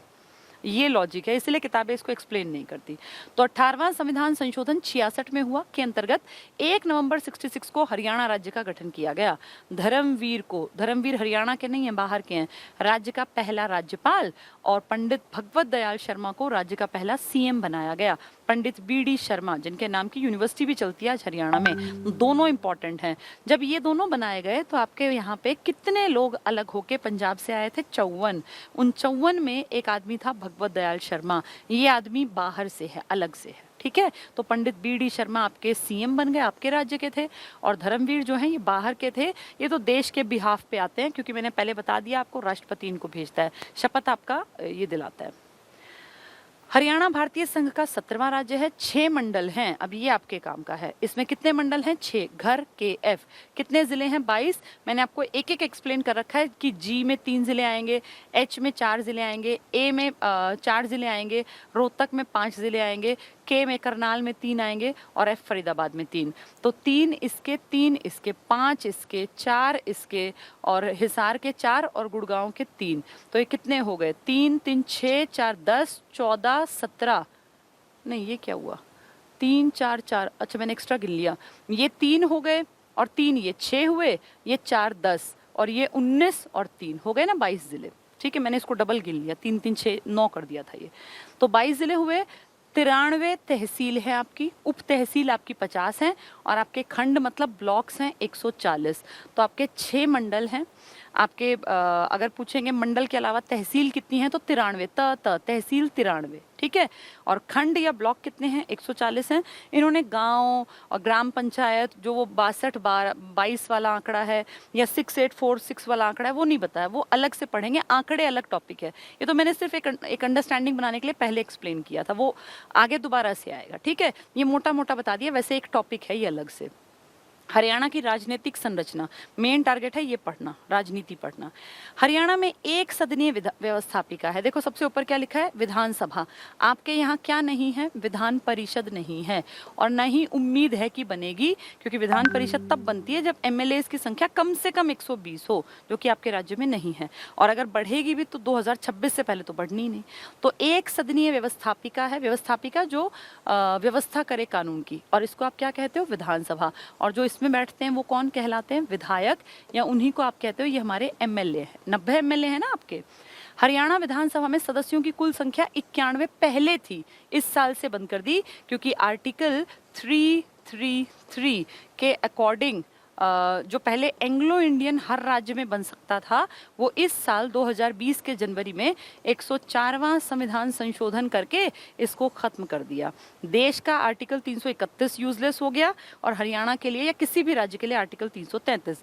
तो जो कुल संख्या है ना, अब वो इतनी नहीं बनेगी, 90 सिर्फ बनेंगे निर्वाचित। ये एंग्लो इंडियन थे मनोनीत, अब ये इस आर्टिकल के तहत बनते थे, इससे ये खत्म कर दिए। तो अब आपके यहाँ कोई एंग्लो, वैसे भी आज तक भी नहीं था, 66 से आज तक आपके राज्य में कोई एंग्लो इंडियन नहीं था, फिर भी एक था कि भैया होगा जरूरत तो बना लेंगे, अब वो खत्म कर दिया। विधानसभा यानी एमएलए बनने के लिए न्यूनतम आयु कितनी है, 25 साल है। तो आपके यहाँ कोई भी एमएलए 25 से कम का तो कोई भी एमएलए बन ही नहीं सकता हरियाणा में, हरियाणा के पूरे देश में। कार्यकाल कितना होता है एमएलए बनने के बाद, 5 साल का। राज्यपाल यानी आपका गवर्नर समय से पहले भी इसे भंग करने का अधिकार रखता है, क्योंकि ये निम्न सदन है, ये अस्थायी है, ये समय से पहले भंग भी हो सकती है। ठीक है। विधानसभा के सदस्यों का निर्वाचन कौन करती है, एमएलए को कौन चुनती है, जनता। तुम्ही ने तो चुने थे पिछली बार 31 कांग्रेस के और 40 बीजेपी के, तो इनका निर्वाचन जनता के वयस्क मताधिकार, यानी आप 18 साल प्लस में कोशिश करते हैं कि अपना अधिकार यूज करें मत का। न्यूनतम आयु 18 वर्ष। कब से है ये 18, 1989 से, उससे पहले ये 21 थी। कौन सा अमेंडमेंट था ये, 61वां 61st अमेंडमेंट, 61वां संविधान संशोधन। मताधिकार की आयु घटा के 21 से 18 कर दी गई। ठीक है। प्रत्यक्ष मतदान है, आप सब वोट डालते हैं, अपने वोटिंग राइट का यूज करते हैं। हरियाणा विधानसभा में 17 क्षेत्र एससी के हैं, आपके यहाँ एसटी नहीं थे, शेड्यूल कास्ट के 17 हैं। जब आप 54 आदमी थे ना, जब आपके यहाँ 54 आए थे, तो उस टाइम पे आपकी सीटें 10 थी, 10 रिजर्व सीटें थी। आज आपकी रिजर्व सीटें कितनी है, 17 सीटें रिजर्व हैं एससी के लिए। ये तो हैं आपके एमएलए, और अगर कहें एमपी भी रिजर्व्ड है, हाँ बिल्कुल हैं, 2 सीटें। टोटल एमपी 10 बनते हैं, जिनमें से 2 सीटें रिजर्व्ड हैं आपकी। एमएलए टोटल 90 बनते हैं, जिनमें से 17 सीटें रिजर्व्ड हैं। ठीक है। अब ये 17 अलग अलग जिलों में है, सब पढ़ाऊंगी, एक एक याद करेंगे, लेकिन इन दोनों को आज ही बता दूं, अंबाला और सिरसा 2 सीटें हैं आपकी। अंबाला से जो एमपी बनेगा और सिरसा से जो एमपी बनेगा वो हमेशा एससी ही होगा, एससी जनरल कभी नहीं बनेगा, सिर्फ एससी बनेगा अंबाला से भी और सिरसा से भी, क्योंकि ये दोनों रिजर्व्ड सीटें हैं शेड्यूल कास्ट की। ठीक है। बाकी 8 सीटें जनरल की हैं। चलिए आगे बढ़ते हैं। तो ये अनुसूचित जाति के, अब विधानसभा कह रहा है तो 17, अगर वो कहता संसद तो आप कहते 2। फरीदाबाद और हिसार, आबादी बहुत ज़्यादा है दोनों की ही, फरीदाबाद, हिसार और भिवानी 3 है ना आबादी के टॉप 3 में, तो बहुत बड़ी आबादी के कारण इनकी सीटें ज़्यादा होंगी। जो सीटें होती है ना वो डायरेक्टली देखी जाती हैं, सीधे प्रभावित होती हैं जनसंख्या से। अब कहने को आपका फरीदाबाद छोटा सा है, लेकिन याद करो हम तो पढ़ के आए थे 18 लाख की जनसंख्या। जिलेवार परिचय पहले इसलिए पढ़ाया था ताकि आपके दिमाग में समझ पैदा हो जाए। आपके फरीदाबाद का सबसे छोटा एरिया है 743 स्क्वायर किलोमीटर, शहर सबसे बड़ा है वो, 18 लाख की आबादी है आपके फरीदाबाद के पास। इसीलिए फरीदाबाद में नंबर ऑफ जो ये है ना कॉन्स्टिट्यूएंसी, इनको आप कहते हैं विधायक जहाँ से आते हैं, ये सबसे ज़्यादा हैं, और हिसार में 7 हैं। फरीदाबाद और हिसार, ठीक है। एफएच भी सबसे ज्यादा है, फरीदाबाद, हिसार, भिवानी में जनसंख्या अधिकतम 7 विधानसभा क्षेत्र हैं, तो 7 आदमी आएंगे यहाँ से। जबकि पंचकुला जो कि 816 स्क्वायर किलोमीटर है, और चरखी दादरी जो कि सबसे नया बना है, इनमें सबसे कम विधानसभा क्षेत्र सिर्फ 2 हैं, दोनों में 2। तो सबसे ज्यादा सीटें आपके एमएलए की हिसार में है, 7 सीटें अकेले हिसार में, और उसके बाद आपकी फिर सीटें हैं फरीदाबाद में, कितनी 7। और आपके पंचकुला में सिर्फ 2 एमएलए आएंगे, और चरखी दादरी से भी सिर्फ 2 एमएलए आएंगे। ठीक है। तो सबसे कम वाले भी याद रखना, चरखी दादरी और पंचकुला 2 एमएलए, और सबसे ज्यादा एमएलए फरीदाबाद। भाई जनसंख्या ज्यादा होगी तो आएंगे ही एमएलए, और आपका ये हिसार। ठीक है। क्षेत्रफल के आधार पर एरिया में सबसे बड़ा एमएलए सीट है लोहारू। एरिया में सबसे बड़ी जो एमएलए सीट है ना, वो है आपकी लोहारू। एरिया, जनसंख्या की बात नहीं कर रहे। और सबसे छोटा एरिया में बलरामगढ़। ये बलरामगढ़ क्या है? बल्लभगढ़। कहाँ पड़ेगा? फरीदाबाद में। तो फरीदाबाद में आप देखो सबसे ज्यादा सीटें थी 7, लेकिन फरीदाबाद का जो बल्लभगढ़ है ना, जिसका अब नाम है बलरामगढ़, इसमें एरिया सबसे छोटा है। सबसे बड़ा एरिया किसका है? लोहारू। लोहारू कहाँ पड़ेगा? आपके भिवानी वाले इलाके में। तो सबसे बड़ा एरिया, क्षेत्रफल की बात कर रहे हैं, आबादी की नहीं कर रहे, तो ये आएगा लोहारू। और सबसे छोटा एरिया तो आपका बलरामगढ़, फरीदाबाद वाला। ये भिवानी वाला, ये फरीदाबाद वाला। ये पूछे जाएंगे एग्जाम में। कहाँ 7-7 सीटें हैं? एफ फरीदाबाद और एच हिसार। सबसे कम सीटें कहाँ हैं? चरखी दादरी में और पंचकुला में। कितनी? 2-2। ठीक है। और बलरामगढ़ या बल्लभगढ़ जो पहले था, वहां पे सबसे छोटा एरिया है, वो एरिया में सबसे छोटा जो आपकी कॉन्स्टिट्यूएंसी है। और सबसे बड़ी लोहारू कहाँ पड़ेगी? भिवानी। तो भिवानी और फरीदाबाद। ठीक है। नेक्स्ट है विधानसभा अध्यक्ष। आपकी विधानसभा में अभी कौन सी विधानसभा चल रही है? 14वीं विधानसभा।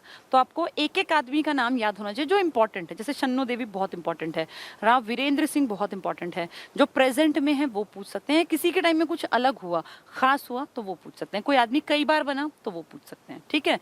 तो अब देखो मैं एक एक करके पढ़ती जाऊंगी और इसकी जो इंपॉर्टेंट बात है वो तुम्हें बताती जाऊंगी। एक एक याद नहीं रखना, लेकिन कुछ चीजें हैं जो इंपॉर्टेंट है, जो मैं ज्यादा स्ट्रेस करके बताऊं, उनको याद कर लेना।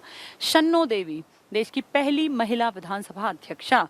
इससे पहले कोई औरत विधानसभा में उपाध्यक्ष तो बनी थी, लेकिन अध्यक्ष नहीं बनी। इनफैक्ट ये खुद ही उपाध्यक्ष थी। पंजाब, जिसके कि हम हिस्से थे पहले, पंजाब के विधानसभा की उपाध्यक्ष थी। अध्यक्ष एक आदमी था। फिर जैसे ही हरियाणा बना, इनका एक्सपीरियंस था, भाई डिप्टी ये स्पीकर रही हैं तो क्यों ना स्पीकर बना दें। और जब हम अलग हुए 54 आदमियों के साथ, तो हमारा कोई इलेक्शन थोड़ी हुआ था, कोई चुनाव चुन के थोड़ी आए थे वो लोग। तो आनन फानन में काम करना था। नवंबर में बना था और दिसंबर में बैठक कर दी हमने और मार्च में इलेक्शन कर दिया। तो महज कुछ महीनों के लिए विधानसभा को 54 आदमियों को संभालने के लिए शन्नो देवी को काम दिया गया। ये सिर्फ हरियाणा नहीं, भारत की पहली महिला जो कि विधानसभा की अध्यक्षा बनी थी। उससे पहले ये पंजाब की उपाध्यक्षा थी। ठीक है। तो शन्नो देवी, ये इंपॉर्टेंट पॉइंट है, बहुत इंपॉर्टेंट। ये देखो 6/12 को मीटिंग हुई होगी, एक महीने बाद, और 7/3 तक थी, क्योंकि 7/3 को मार्च में नए इलेक्शन हो गए और नए इलेक्शन में राव वीरेंद्र सिंह चुन के आए, जो कुछ ही दिन रुके, क्योंकि फिर वो सीएम बन गए। बहुत ही कम दिन, एक महीने के अंदर अंदर सब काम हो गया। देखो राव वीरेंद्र सिंह, आप जानते हैं राव जो परिवार है रेवाड़ी का, ये नामी गिरामी लोग हैं। और आज से नहीं, इतिहास में जब 57 की क्रांति हुई थी, तब से राव के खानदान का बहुत बड़ा योगदान था, बहुत ही बड़ा। तो रेवाड़ी जो वीरों की नगरी है, वो राव जाति के भी कारण है। वहां के उस एरिया के हेड थे ये राव। तो राव वीरेंद्र सिंह, जिन्होंने एक पार्टी बनाई हरियाणा के स्पेशल लेवल पे, मतलब लोकल लेवल पे, रीजनल पार्टी, ये कांग्रेस से अलग हो गए थे। और इनकी उस पार्टी में ये जैसे जीत के आए राव वीरेंद्र सिंह, तो जब ये जीत के आए तो स्टार्टिंग में आते ही पहले विधानसभा अध्यक्ष बना दिए गए। फिर इन्होंने कुछ दिन बाद ही पहला गैर कांग्रेसी सीएम का पद संभाला। आपके सीएम जो थे ना पिछले, कौन थे? बीडी शर्मा, वो तो कांग्रेस के आदमी थे। 54 में तो मैक्सिमम कांग्रेस के थे। लेकिन अब जो बने हैं राव वीरेंद्र सिंह, ये विशाल हरियाणा पार्टी के आदमी हैं। विशाल हरियाणा पार्टी, वैसे विश्व हिंदू परिषद होता है वीएचपी, ज्यादा फेमस, लेकिन आप अपने राज्य में हैं तो इसलिए हम वीएचपी का मतलब मानेंगे। विशाल हरियाणा पार्टी, ये मैंने तीसरे के आगे लिख दी, ये इसके आगे आएगी, राव वीरेंद्र सिंह की। ठीक है। अब देखो इनका टाइम पीरियड 7/3/67 से 23/3/67 से, देखो महीना भी सेम है, सन भी सेम है, सिर्फ कुछ दिनों के अध्यक्ष बने हैं ये 7 से और 23 तक। क्यों? क्योंकि 23 के बाद से ये राज्य के सीएम बन गए थे। तो ये सीएम के पद पे बैठ गए, तो फिर अध्यक्ष के पद पे क्यों रहेंगे, हट गए वहां से। इसीलिए ये फर्स्ट गैर कांग्रेसी सीएम है, क्योंकि इससे पहले तो एक ही था कांग्रेसी सीएम, पहला गैर कांग्रेसी सीएम, क्योंकि इसकी पार्टी तो अलग है। क्या नाम है इनकी पार्टी का? ये विशाल हरियाणा पार्टी। एक हरियाणा विकास पार्टी बनेगी बंसीलाल जी की। ठीक है। अब अगला देखो, श्री चंद्र आ गया। ये कौन है, हम किसके बारे में पढ़ रहे हैं? विधानसभा के अध्यक्ष हैं। 90 आदमियों के ऊपर बैठते हैं ये, इनके हिसाब से चलना है। इनका टाइम देखना श्री चंद्र का 67 से 67 कुछ महीने चले, पर ठीक है इससे तो लंबे ही हैं। फिर आए मनफूल सिंह, ये भी देखो कितने कम टाइम के लिए, बहुत छोटा छोटा टाइम चल रहा है ये। राष्ट्रपति शासन लगा था आपके राज्य में 1967 में नवंबर में, तो इसका मतलब स्थिति खराब रही होगी तभी राष्ट्रपति शासन लगेगा। राष्ट्रपति शासन अच्छे खासे टाइम पे थोड़ी लगता है। जब अगर राष्ट्रपति को ये फील हो कि इस राज्य में बड़े स्तर पे गड़बड़ चल रही है, ये रिपोर्टिंग कौन करता है? आपके राज्य का राज्यपाल, जो कि आपके राज्य का आदमी भी नहीं है, तो वो तो सही बात बताएगा ना। अगर वो आपके राज्य का होगा तो वो किसी से इंप्रेस होके सीएम से साठगांठ करके असली रिपोर्ट नहीं बनाएगा। लेकिन आपका सीएम कभी बिहार का, कभी कर्नाटक का, कभी उड़ीसा का, वो क्यों झूठ बोले? तो वो सही रिपोर्ट देगा। और आपके राज्य की स्थिति स्टार्टिंग में अच्छी नहीं थी, इसीलिए आपके राज्य में 1 साल के अंदर अंदर राष्ट्रपति शासन लग गया। आप देखो ना कितने विधानसभा अध्यक्ष बदल रहे हैं, लगातार तो अध्यक्ष बदल रहे हैं। श्रीचंद, फिर आ गए मनफूल सिंह, ये भी देख लो, ये 3 से 7 में था और ये 7 से 11, तो मजाक ही तो चल रहा है। फिर रण सिंह आए, ये थोड़े से टिके 68 से 72, रण सिंह। बनारसी दास गुप्ता, बीडी गुप्ता, याद करो बीडी गुप्ता को तुमने कहीं और भी पढ़ा होगा, ये भी आपके सीएम रहे हैं, लोकसभा अध्यक्ष भी और सीएम भी। पहले कौन था? राव वीरेंद्र सिंह, वो 2nd नंबर के थे, फर्स्ट मेल विधानसभा अध्यक्ष थे, पहले गैर कांग्रेसी सीएम थे, वो कुछ दिनों के विधानसभा अध्यक्ष थे, फिर वो सीएम की कुर्सी पे बैठ गए। अब ये दूसरा आदमी आ गया जो विधानसभा अध्यक्ष भी है और सीएम भी बनेगा, बीडी गुप्ता, बनारसी दास गुप्ता, 72 से 73 तक, ठीक है, लगभग 1.5 साल। स्वरूप सिंह 73-77, ठीक कटा। रण सिंह दोबारा आए, देखो रण सिंह ऊपर भी थे। ऐसे पेपर में क्वेश्चन आते हैं, नाम दे देंगे कि कौन इनमें से 2 बार बना, कौन 3 बार बना, तो हमें याद हो रण सिंह पहले भी आए हैं और रण सिंह अब दोबारा भी आएंगे। फिर आए कर्नल राम सिंह, राम सिंह के बाद सरदार तारा सिंह जी, फिर हरमोहिंदर सिंह चड्ढा, ये आदमी 3 बार बनेगा। हरमोहिंदर सिंह चड्ढा आपके राज्य में 3 बार विधानसभा का अध्यक्ष बनेगा, इसलिए इंपॉर्टेंट है इसका नाम। तो हरमोहिंदर सिंह चड्ढा 1987 से 91, ये वो दौर था जब आपका बिल्कुल पड़ोसी पंजाब बहुत ज्यादा भयानक दौर से गुजर रहा था और वहां लगातार राष्ट्रपति शासन 5 साल तक करना पड़ा था। तो पड़ोसी तो है, 1987 से 1991 लगातार वहां स्थिति बेहद खराब थी और वहां 5 साल, 92 इनफैक्ट 87 से 92 तक पंजाब की इतनी स्थिति खराब थी कि वहां पे राष्ट्रपति शासन 5 साल लगाना पड़ा। वैसे राष्ट्रपति शासन का कायदा पता है क्या कहता है? 6 महीने, 6 महीने करके 1 साल, ज्यादा खराब हालत हो तो 3 साल और बहुत ही ज्यादा खराब हो तो संविधान में चेंज कर लेना। पंजाब में राष्ट्रपति शासन 5 साल लगा, यानी अधिकतम की भी सीमा को क्रॉस कर गया और पंजाब और आप तो लगते हुए हैं, तो ये स्थिति वो थी, देखो उस टाइम पे थे ये हरमोहिंदर सिंह चड्ढा, ये 3 बार बनेंगे आपके राज्य में। ईश्वर सिंह बने, ये ठीक ठाक चला, बढ़िया, 91 से 96। फिर छतर सिंह चौहान बने 96 से 99। फिर अशोक कुमार, और ये याद नहीं करने, सिर्फ नाम सुन लो कि हाँ ये हमने पढ़े हुए हैं, ये आदमी रहा होगा। अशोक कुमार अरोड़ा 99 से 2000। फिर सतवीर सिंह काद्यान बने 2000 से 2005। फिर देखो हरमोहिंदर सिंह चड्ढा आ गए, हरमोहिंदर सिंह चड्ढा, लंबा कार्यकाल है इनका। अब ये 5 से 6 है, इससे ऊपर देखना जरा, हरमोहिंदर सिंह चड्ढा को 87 से 91 था, तो लगभग 4 साल तो वो, 9-7 तो सीधे 4 साल ये हो गए। फिर हरमोहिंदर सिंह चड्ढा आए हैं लगभग 1 साल के लिए, 2 महीने कम है, तो 5 साल तो यहाँ हुए, फिर आएंगे ये। रघुबीर सिंह काद्यान आए हैं 6 से 9 के लिए। फिर तीसरी बार, लास्ट बार आ गए हरमोहिंदर सिंह चड्ढा 9 से 11, तो पहले 4 साल के लिए, फिर 1-1.5 साल के लिए और अब फिर आ गए यहाँ पे लगभग 2 साल, 2 से कुछ कम साल के लिए। तो आप ये देखो टोटल में अगर देखें तो सबसे लंबा कार्यकाल विधानसभा अध्यक्ष में किसने काटा है? हरमोहिंदर सिंह चड्ढा जी ने। कितनी बार आए हैं? 3 बार। रण सिंह का नाम कितनी बार आया? 2 बार। ये कितनी बार आ गए? 3 बार। ठीक है, तो ये मैक्सिमम नंबर ऑफ टाइम्स आज तक विधानसभा के अध्यक्ष बने हरमोहिंदर सिंह चड्ढा।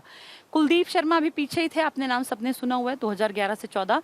कंवर पाल गुर्जर अभी इसी सरकार के थे, जो अब बैठी है ना, इसी सरकार ने पिछली सरकार के टाइम पे, मतलब इस बीजेपी ने ही 14 से 19 में गुर्जर को रखा। और अब नया कौन है? ज्ञानचंद गुप्ता आपके नए हैं, पंचकुला की सीट से एमएलए थे ये। और पंचकुला हमने क्या पढ़ा? सबसे कम सीटें 2 एमएलए की और चरखी दादरी की भी 2, सबसे ज्यादा फरीदाबाद की 7, हिसार की भी 7। सबसे बड़ा एमएलए का क्षेत्रफल में लोहारू भिवानी वाला, सबसे छोटा क्षेत्रफल में बलरामगढ़, कौन सा, फरीदाबाद वाला। ठीक है, तो ज्ञानचंद गुप्ता जी हैं 2019 से लगातार। अब कब तक रहेंगे ये? जब तक आपकी सरकार रहेगी 19 से 24 तक। उम्मीद है अगर ठीक ठाक रहे तो इनको रखेंगे। अब इसी सरकार ने अपना आदमी रिपीट नहीं किया, सीएम रिपीट हो गया लेकिन कंवरपाल गुर्जर रिपीट नहीं हुए, तो कौन आ गया, ज्ञानचंद गुप्ता। अब इसमें आपको सारे नाम सीरीज से याद नहीं करने, लेकिन अगर आपने नाम सुन रखा है और पेपर में आ गया इनमें से कौन विधानसभा का अध्यक्ष नहीं रहा, और 4 नाम आ गए, हरमोहिंदर सिंह चड्ढा, रण सिंह, ईश्वर सिंह और एक मान लो धर्मवीर आ गया, धर्मवीर नहीं कोई और आ गया, तो आप पहचान जाएंगे कि यार ये तो मैंने रण सिंह भी पढ़ा है, ईश्वर सिंह भी पढ़ा है, मैंने हरमोहिंदर चड्ढा भी पढ़ा है, मैंने ज्ञान भी पढ़ा हुआ है, हमने सोलंक ये भी पढ़ा हुआ है, गुर्जर भी, शर्मा भी। तो एक आइडिया ले लेना चाहिए, इसीलिए 2-4 बार इन चीज़ों को पढ़ा और पढ़ाया जाता है ताकि ये पढ़ के लगे कि हाँ ये नाम, जैसे 2 बता दो जो यहाँ भी रहे इस टेबल में भी और फिर सीएम भी बने। तो पहला कौन था ऐसा जो पहला आदमी अध्यक्ष बना था, कौन था वो, राव वीरेंद्र सिंह, कुछ दिन के थे फिर सीएम बन गए। पंडित बीडी ये बनारसी दास गुप्ता, पंडित नहीं सिर्फ बनारसी दास गुप्ता, ये अध्यक्ष भी थे और ये आपके सीएम भी बने। 3 बार कौन अध्यक्ष बना, हरमोहिंदर सिंह चड्ढा, 2 बार कौन बना, रण सिंह। ठीक है, तो ये ध्यान रखने की चीज है। पहली फीमेल कौन थी, शन्नो देवी, छोटे से टाइम पीरियड की। पहला मेल कौन था, राव वीरेंद्र सिंह। इसके बाद रण सिंह 2 बार आए, बनारसी दास गुप्ता दूसरे हैं जो कि सीएम भी बने। फिर इसके बाद आया आपका बड़ा नाम है हरमोहिंदर सिंह चड्ढा, ये 3 बार बने हैं हरमोहिंदर सिंह चड्ढा। और अब प्रेजेंट में आपके यहाँ चल रहे हैं ज्ञानचंद गुप्ता जी। ठीक है, 2-4 चीजें बार बार पढ़ते हैं तब समझ में आती है, नाम बार बार पढ़ने पड़ते हैं। अगला है राज्य में लोकसभा और राज्यसभा क्षेत्र। तो मैंने आपको बता दिया कि आपके यहाँ एमएलए की सीटें हैं 17, जिनमें से ये एससी रिजर्व 17, टोटल सीटें 90। आपके एमपी लोकसभा के टोटल हैं 10, जिनमें से 2 रिजर्व्ड हैं। कौन कौन सी, एक अंबाला और एक सिरसा वाली। आपके 5 एमपी हैं जो राज्यसभा से जाते हैं, वो 5 एक साथ नहीं जाते, वो घूम घूम के जाते हैं, क्योंकि राज्यसभा के 1/3 मेंबर हर 2 साल में रिटायर हो जाते हैं। तो आपके 2-2-1 करके रिटायर होते हैं। ठीक है, तभी 5 बनेंगे। राज्य में लोकसभा और राज्यसभा क्षेत्र क्या कह रहे हैं, हरियाणा में लोकसभा के लिए 10 सीटें हैं, जिनमें से रिजर्व कितनी बताई मैंने, 2, अंबाला और सिरसा। राज्यसभा के लिए 5 सीटें, एक साथ 5 नहीं जाते, 2-2-1 ऐसे जाते हैं। क्षेत्रफल के अनुसार सबसे बड़ा लोकसभा क्षेत्र कौन सा है, भिवानी महेंद्रगढ़, भिवानी महेंद्रगढ़। जबकि जनसंख्या के अनुसार सबसे बड़ा लोकसभा क्षेत्र है फरीदाबाद। आप जानते हैं भिवानी महेंद्रगढ़ की ही कल चंद्रकला, जो चंद्रकला थी आपके यहाँ, चंद्रकला प्रभावती, पता होगा आपको, आपके राज्य की थी वो, और वो कल एक्सपायर, कल या परसों वो एक्सपायर हो गई, त्योहारों के इस सीजन में ही वो एक्सपायर हो गई। काफ़ी एज हो रखी थी, 90 के अराउंड उनकी एज थी। वो हरियाणा से पहली महिला जो सांसद बनी थी वो थी वो महिला। तो चंद्रप्रभा वो यहीं से, इसी सीट से जीती थी, बंसीलाल को हराया था उन्होंने।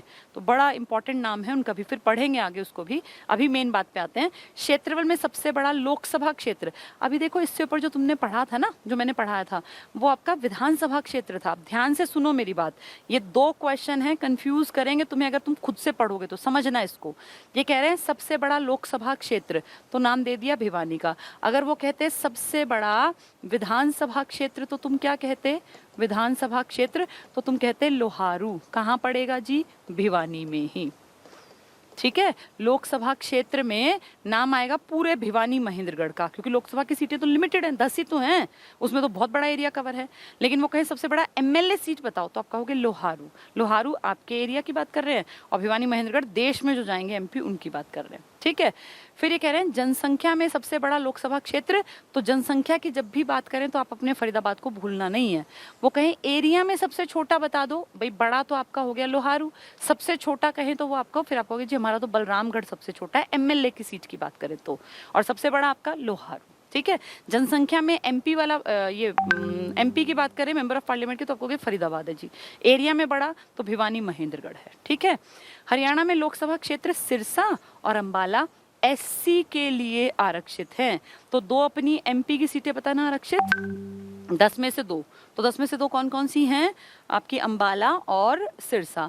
टोटल आपके देश में कितनी है एससी के लिए? 84। उनमें से 2 तो आप ही की हैं। कौन कौन सी? अंबाला और सिरसा। ऐसे किसी की 10 हैं, किसी की 2 हैं, किसी की 6 हैं, किसी की 8 हैं, आपके यहाँ 2 हैं। अब ये सारी बातें एमपी की कर रहे हैं। इससे पीछे टेबल से पीछे आप एमएलए की बातें पढ़ के आए हो। एमएलए आपके राज्य में होते हैं, एमपी आपके देश में होते हैं। ठीक है। राज्यपाल, राज्यपाल राज्य की कार्यपालिका का प्रमुख होता है, जो मैंने बताया था। राज्य की कार्यपालिका में मुख्यमंत्री होता है, उसकी मंत्री परिषद होती है और एक बड़ा अधिकारी वर्ग, अफसर होते हैं आईएएस रैंक के, सारे बड़े बड़े। राज्यपाल की नियुक्ति सब समझा दिया। नियुक्ति राष्ट्रपति करता है, कार्यकाल इनका 5 वर्ष का होता है। वैसे अगर राष्ट्रपति चाहे तो पहले हटवा लेगा। राज्यपाल बनने के लिए क्या जरूरी है? 25 साल का हो, भाई लाभ के पद पे ना हो, भारत का नागरिक हो। सबसे पहले भारत का नागरिक हो, 35 की आयु पूरी कर चुका। 35 के 3 ही तो हैं, राष्ट्रपति, उपराष्ट्रपति और गवर्नर या राज्यपाल, एक ही बात है। राज्य विधानसभा का सदस्य बनने की योग्यता रखता हो, केंद्र या राज्य सरकार के अधीन किसी लाभ के पद पर आसीन ना हो। अब टॉपिक अलग, मतलब इसका चार्ट पढ़ना है, आज नहीं पढ़ाती क्योंकि सारी चीज़ मिक्स ना हो। इसमें बहुत सारे नाम आएंगे जो रिपीटेड होंगे। कुछ लोग इसमें वो भी होंगे जो हरियाणा पंजाब हाई कोर्ट के मुखिया भी रहे हैं, तो इसको कल पढ़ेंगे। आज तुम्हारी जिम्मेदारी है इस टेबल को पूरा 2-3 बार पढ़ लेना, ताकि तुम्हें नाम याद हो जाए। वो पूछ लें क्या तारा सिंह जी कभी लोकसभा के अध्यक्ष रहे हैं? अगर तुमने सुना है ईश्वर सिंह, तारा सिंह, मेहर, तो तुम्हें लगेगा हाँ यार ये तो मैंने सुना हुआ है। मेहर सिंह मैंने यहाँ नहीं सुना, मेहर सिंह मैंने हाई कोर्ट में सुना था, मैंने बताया था तुम्हें। तो अगर ये बार बार पढ़ लोगे ना, भाई 2 ऐसे जो कि अध्यक्ष भी रहे, सीएम भी बने, एक ऐसा बता दो जो पहली महिला है, पहला पुरुष है, प्रेजेंट में कौन है, ज्यादा बार कौन बना, लंबा कार्यकाल किसका, तो ये 2-4 बार पढ़ने पड़ते हैं। किसी को याद नहीं होते बिना पढ़े, सबको बार बार ऐसे देखना पड़ता है। अच्छा रण सिंह नाम का आदमी है, 2 बार आया, बनारसी दास गुप्ता है, या कर्नल राम सिंह है, या सरदार तारा सिंह है, ईश्वर सिंह है, छत्तर सिंह चौहान है, AK अरोड़ा है, अशोक कुमार, सत्यवीर सिंह काद्यान है, फिर चड्डा है, फिर रघुवीर सिंह काद्यान है। तो जिनके 2-2 बार नाम आए, देखो रघुवीर सिंह, सतवीर सिंह एक जैसे लगेंगे, लेकिन ये अलग अलग आदमी है। हरमोहिंदर 3 बार आएगा, फिर ये 2-3 तो अब तुम्हारे सामने के ही हैं। ठीक है, 2-4 बार रीड करना, बस नाम याद नहीं करने। ऐसा नहीं होता कि वो तुमसे 14-17 पूरे पूछेंगे, लेकिन एक तो सबसे लंबा कार्यकाल, ज्यादा बार कौन आया, पहला मेल कौन था, पहली फीमेल कौन थी, या छोटा कार्यकाल, इस तरह के क्वेश्चन ज्यादा आते हैं। ठीक है, तो आज हमने एक टॉपिक कर लिया अपने विधानसभा के अध्यक्षों का। अब हम कल करेंगे राज्यपालों का, फिर ऐसे ही एक दिन कर लेंगे सीएम का, और ऐसे कर करके प्रशासन भी कंप्लीट हो जाएगा, और जो ये ढांचा है हरियाणा का, ये तुम्हारी समझ में आ जाएगा। चलिए आज के लिए इतना ही। अब ये जिसको मेहनत करनी पड़ेगी, जिसको लगता है ना कि मुझे सीखना है, ये तो सिर्फ एक रास्ता दिखा सकता है टीचर, पढ़ना अपने आप ही होता है। बार बार पढ़ना पड़ेगा। लिस्ट लेके आज बैठना किताब की, 10 बार उसको देखना, फिर 1-2 के नाम बार बार देखना, टाइम पीरियड देखना कि आपके यहाँ पे कौन रहा। पूछ लें पंजाब में जब इमरजेंसी लगी थी 87 से 92, तो हरियाणा को कौन संभाल रहा था, तो नाम पता होना चाहिए कि उस टाइम हरियाणा का कौन था। ये 2-4 चीजें हैं जिन पे सेल्फ में मेहनत करनी पड़ती है। ठीक है, चलिए कल मिलेंगे, इस टॉपिक को आगे कंटिन्यू करेंगे। Thank you.